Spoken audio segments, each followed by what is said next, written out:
Yo, what is going on, guys? Real quick before the video begins, we have New York Marauders apparel on sale right now, my friends. If you want to support your New York Marauders, there's a link in the description down below to purchase one of these bad boys. They are available for the whole entire season, so if you don't get it right now, you can always get it for the duration of the WBE.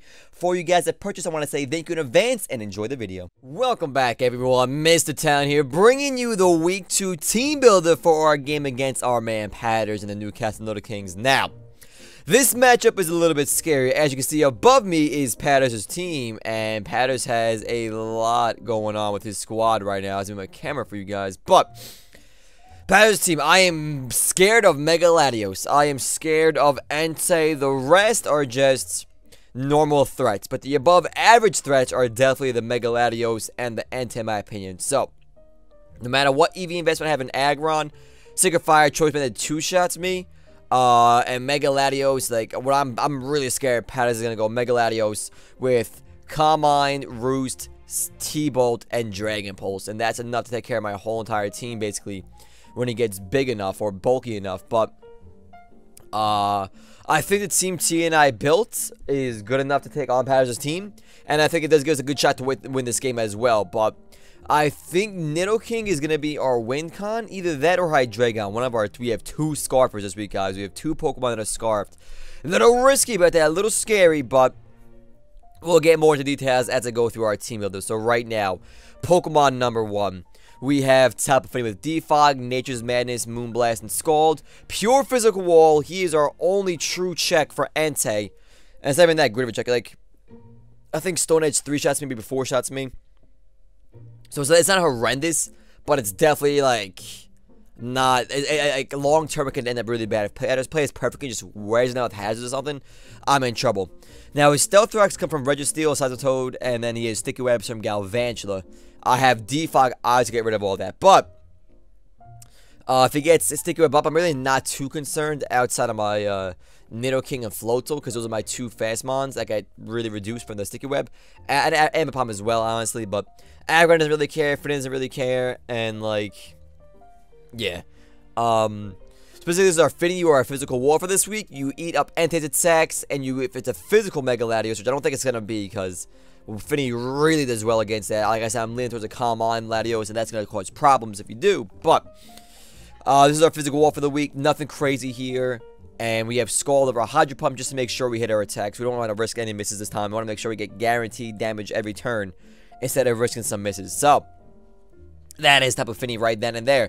Next up, we're going to have the lovely, making his season debut, we got Floatzel, Aqua Jet, Power Up Punch, Ice Punch, and Waterfall. It's kind of crazy how good this mon is right now in against patterrz's team.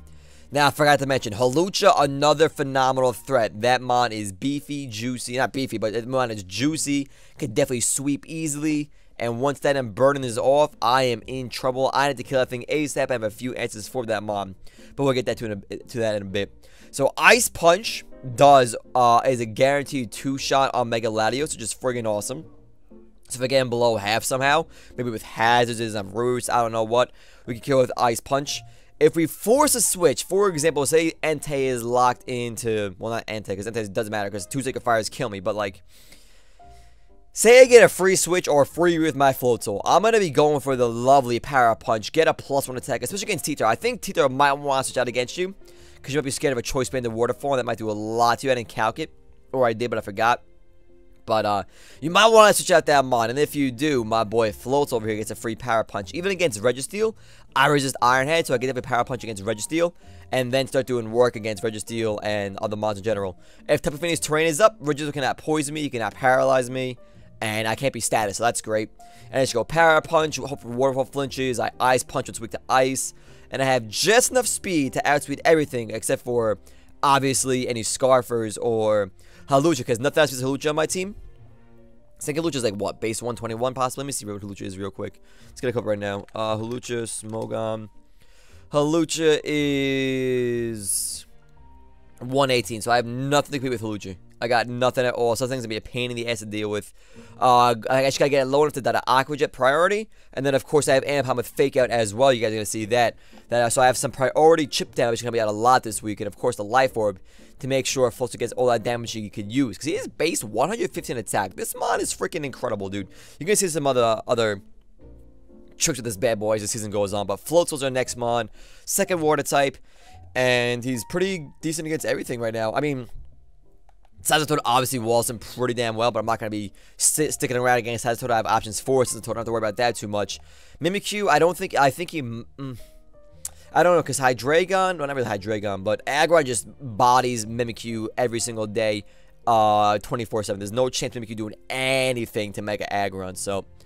but I do have Aqua Jet, maybe break its neck real quick if we do bring that, but regardless, that's our Floatzel. He's running Water Veil, not Swift Swim, because...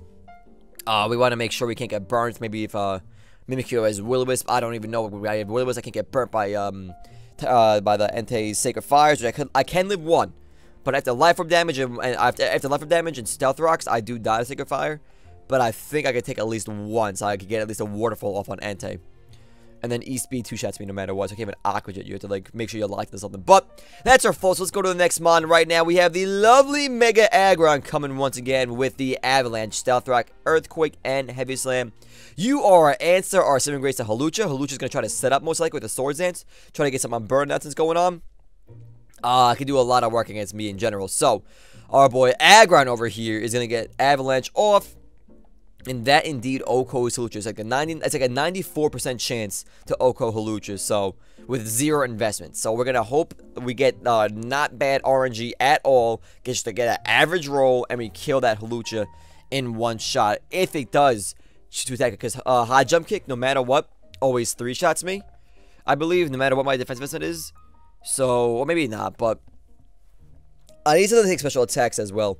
And I can't rely that burden on Finny and Hydreigon. Hydreigon's a little frail against the team, if you will, because my man patterrz has a lot of mods. Can be really hard between Mega Latios, Mimikyu, even Entei, Sazatoad, Registeel, even Galvantula with the Bug Buzz if he goes Scarf Galvantula, which is crazy. Hawlucha, things really body Hydreigon, any of his HP at a high point to make sure I do well in this matchup. So Mega Aggron is gonna be a special wall.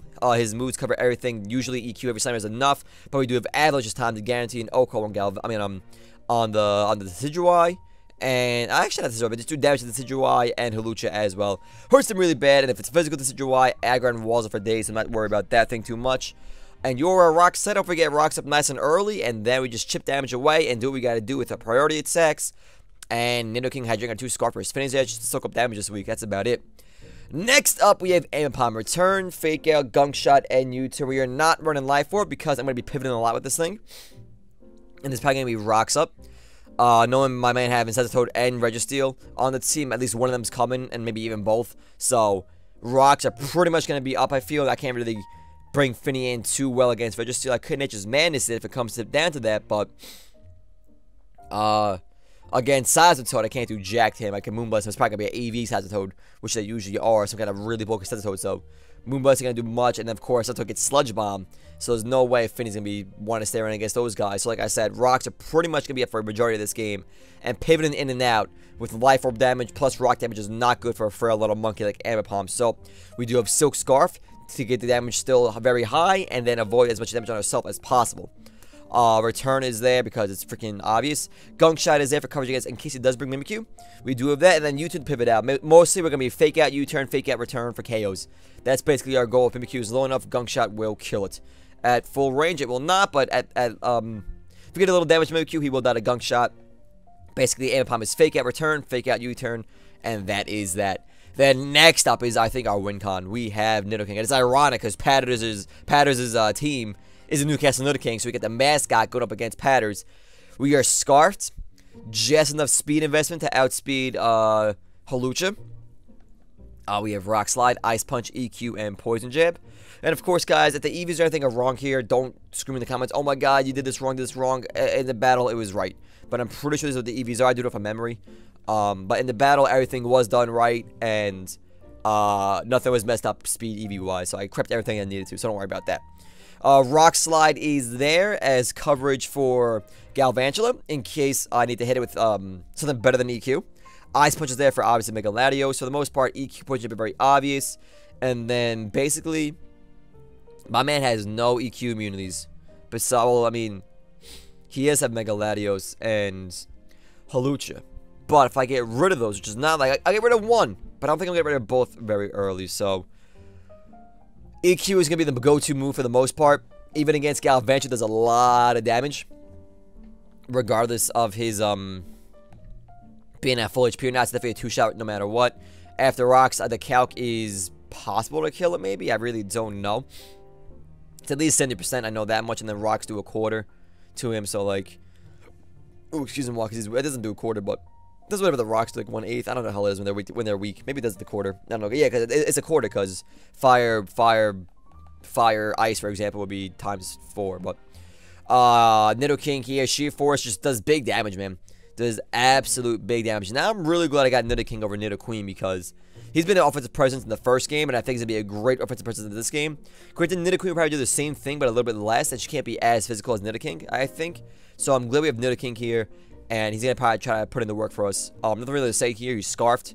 He, only thing that could be bad if you go Dragon Dance Latios, but like I said, I don't think you bring physical Latios because Aggron just sits there for days against you, does not care about your physical Latios. I think it's going to be special Latios. And then Nidoking just does Ice Punch. It's a two-shot, maybe even one, depending on the range it's at. And that is that. Last but not least, we have another Scarfer. We got Hydreigon. It's a bulky, speedy Hydreigon right now. Just enough outspeed to outspeed everything we need to. It can't outspeed Hawlucha, so... Or it can outspeed Hawlucha with this little bit of investment. That's why we only have 60 in there, because it's based on the 8 opposed to Nidoking's base 85. So it's easier from the speed creep things with the Scarf, obviously. Dark Pulse is for stab, Dracometer is for stab, Focus Blast for Steel, and U-Turn to get me out of those bad situations. And that is our team for week 2 against our man patterrz. Made this screen a little bit more zoomed in for you guys for this recording. Hope it was a little bit better for you. With that being said and done, I am Mr.Talent, coach of the New York Marauders. Have a great day, my friends. Let me know in the comments down below what you think about this team, and I will see you tomorrow for Battle Sunday. Have a good one, guys, and I'll see you next time.